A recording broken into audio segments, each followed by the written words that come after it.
Menurut sejarah, Jazirah Gorontalo terbentuk kurang lebih 400 tahun lalu dan merupakan salah satu kota tua di Sulawesi selain Makassar, Parepare dan Manado. Gorontalo pada saat itu menjadi salah satu pusat penyebaran agama Islam di Indonesia Timur, yaitu dari Ternate, Gorontalo, Bon. Seiring dengan penyebaran agama tersebut, Gorontalo menjadi pusat pendidikan dan perdagangan masyarakat di wilayah sekitar seperti Bolaang Mongondo, Sulut Bul Toli-Toli, Luwuk Banggai, Donggala, Sulteng, bahkan sampai ke Sulawesi Tenggara. Gorontalo menjadi pusat pendidikan dan perdagangan karena letaknya yang strategis menghadap Teluk Tomini, bagian selatan, dan Laut Sulawesi, bagian utara. Kedudukan kota kerajaan Gorontalo mulanya berada di Kelurahan Hulawa, Kecamatan Telaga sekarang, tepatnya di pinggiran Sungai Bolango. Menurut penelitian, pada tahun 1024 hak kota kerajaan ini dipindahkan dari Kelurahan Hulawa ke Dungingi, Kelurahan Tuladenggi, Kecamatan Kota Barat sekarang. Kemudian di masa pemerintahan Sultan Botutihe, kota kerajaan ini dipindahkan dari Dungingi di pinggiran Sungai Bolango ke satu lokasi yang terletak antara dua kelurahan, yaitu Kelurahan Biawau dan Kelurahan Limbabe. Dengan letaknya yang strategis yang menjadi pusat pendidikan dan perdagangan serta penyebaran agama Islam, maka pengaruh Gorontalo sangat besar pada wilayah sekitar. Bahkan menjadi pusat pemerintahan yang disebut dengan Kepala Daerah Sulawesi Utara Afdeling Gorontalo, yang meliputi Gorontalo dan wilayah sekitarnya seperti Bul Toli-Toli dan Donggala dan Bolaang Mongondo. Sebelum masa penjajahan, keadaan daerah Gorontalo berbentuk kerajaan-kerajaan yang diatur menurut hukum adat ketatanegaraan Gorontalo. Kerajaan-kerajaan itu tergabung dalam satu ikatan kekeluargaan yang disebut Pohalaa. Menurut Haga 1931, daerah Gorontalo ada 5 Pohalaa. Pohalaa Gorontalo, Pohalaa Limboto, Pohalaa Suwawa, Pohalaa Boalemo, Pohalaa Atinggola. Dengan hukum adat itu, maka Gorontalo termasuk 19 wilayah adat di Indonesia. Antara agama dengan adat di Gorontalo menyatu dengan istilah adat bersendikan syara dan syara bersendikan kitabullah. Pohalaa Gorontalo merupakan pohalaa yang paling menonjol di antara kelima pohala tersebut. Itulah sebabnya Gorontalo lebih banyak dikenal. Asal-usul nama Gorontalo terdapat berbagai pendapat dan penjelasan, antara lain berasal dari Kulon Talanio, nama salah satu kerajaan yang dipersingkat menjadi Ulontalo. Berasal dari Kuololontalango, yang artinya orang-orang Goa yang berjalan lalu lalang. Berasal dari Kulon Talangi, yang artinya lebih mulia. Berasal dari Kulualotola, yang artinya tempat berkembangnya ikan gabus. Berasal dari Pongolatalo atau Puulatalo, yang artinya tempat menunggu.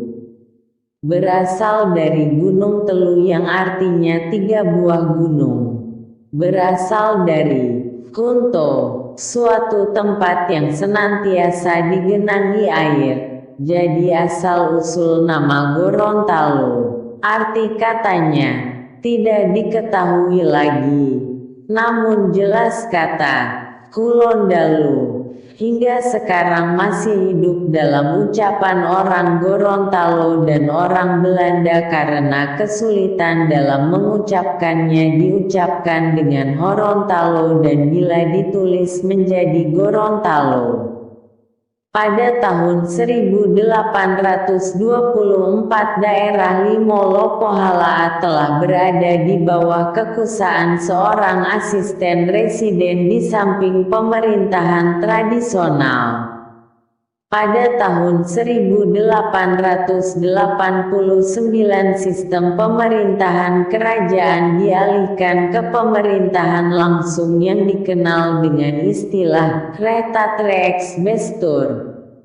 Pada tahun 1911 terjadi lagi perubahan dalam struktur pemerintahan daerah Limolo Pohala dibagi atas 3 onder afdeling, yaitu Onder Afdeling Kuandang, Onder Afdeling Boalemo, Onder Afdeling Gorontalo. Selanjutnya pada tahun 1920 berubah lagi menjadi 5 distrik, yaitu Distrik Kuandang, Distrik Bon, Distrik Gorontalo, Distrik Boalemo. Pada tahun 1922 Gorontalo ditetapkan menjadi 3 afdeling, yaitu Afdeling Gorontalo, Afdeling Boalemo, Afdeling Buol. Sebelum kemerdekaan Republik Indonesia, rakyat Gorontalo dipelopori oleh BPKH, Nani Wartabone Berjuang dan Merdeka. Pada tanggal 23 Januari tahun 1942, selama kurang lebih 2 tahun, yaitu sampai tahun 1944, wilayah Gorontalo berdaulat dengan pemerintahan sendiri. Perjuangan patriotik ini menjadi tonggak kemerdekaan bangsa Indonesia dan memberi imbas dan inspirasi bagi wilayah sekitar bahkan secara nasional.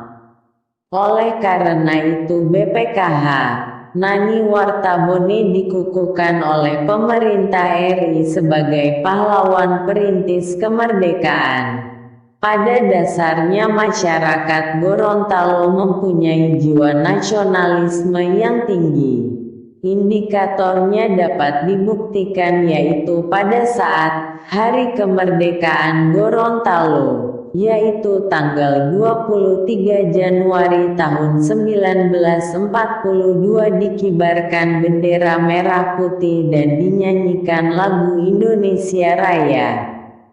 Padahal saat itu negara Indonesia sendiri masih merupakan mimpi kaum nasionalis, tetapi rakyat Gorontalo telah menyatakan kemerdekaan dan menjadi bagian dari Indonesia.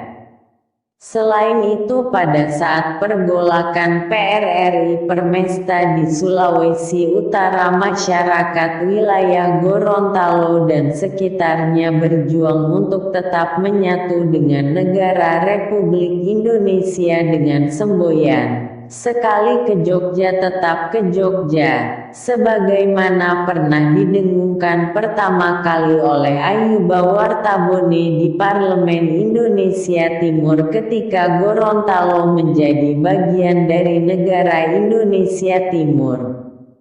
Sistem Pemerintahan di daerah Gorontalo pada masa perkembangan kerajaan-kerajaan adalah bersifat monarki konstitusional, yang pada awal mula pembentukan kerajaan-kerajaan tersebut berakar pada kekuasaan rakyat yang menjelmakan diri dalam kekuasaan linula, yang sesungguhnya menurutkan asas demokrasi.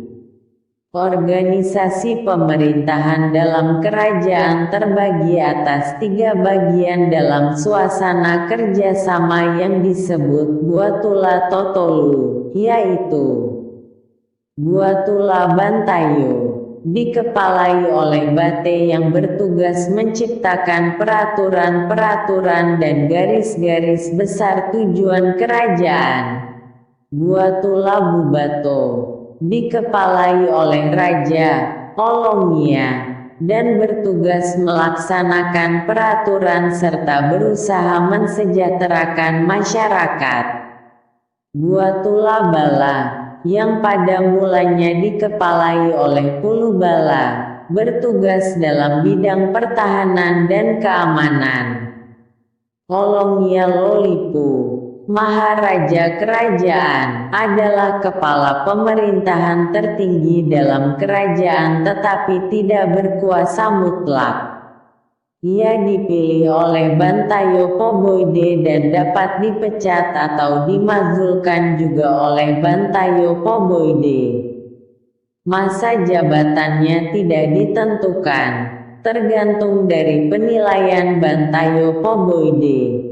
Hal ini membuktikan bahwa kekuasaan tertinggi dalam kerajaan berada dalam tangan Bantayo Poboide sebagai penjelmaan dari kekuasaan rakyat. Olongia sebagai penguasa tertinggi dalam kerajaan. Terdapat pula jabatan tinggi lainnya yaitu Patila, Mangkubumi, selanjutnya disebut Jogugu. Wulea Lolipu, Marsa oleh setingkat dengan camat. Di samping Olongia dan pembantu-pembantunya sebagai pelaksana pemerintahan sehari-hari terdapat suatu badan musyawarah rakyat Bantayo Poboide, yang diketuai oleh seorang Bate. Setiap kerajaan mempunyai suatu Bantayo Poboide yang berarti bangsal tempat bermusyawarah. Di dalam bangsal inilah diolah dan dirumuskan hal-hal sebagai berikut. Menetapkan adat dan hukum adat, mendampingi serta mengawasi pemerintah, menggugat raja, memilih dan menobatkan raja dan pembesar-pembesar lainnya. Bantayo Poboide dalam menetapkan sesuatu, menganut musyawarah dan mufakat untuk menghendaki suatu kebulatan suara dan bersama-sama bertanggung jawab atas setiap keputusan bersama. Demikianlah gambaran singkat tentang sejarah dan pemerintahan pada kerajaan-kerajaan di daerah Gorontalo yang berlandaskan kekuasaan rakyat atau demokrasi. Sejarah terbentuknya provinsi terinspirasi oleh semangat Hari Patriotik tanggal 23 Januari tahun 1942. Maka pada tanggal dan bulan yang sama pada tahun 2000, rakyat Gorontalo yang diwakili oleh Dr.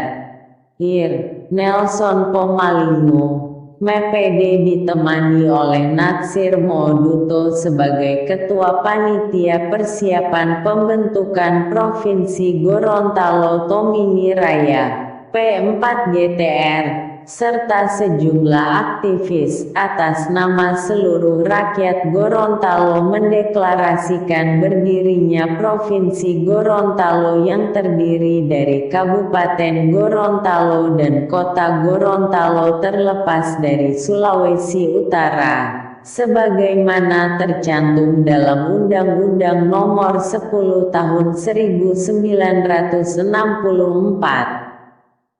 Yang isinya adalah bahwa Kabupaten Gorontalo dan Kota Gorontalo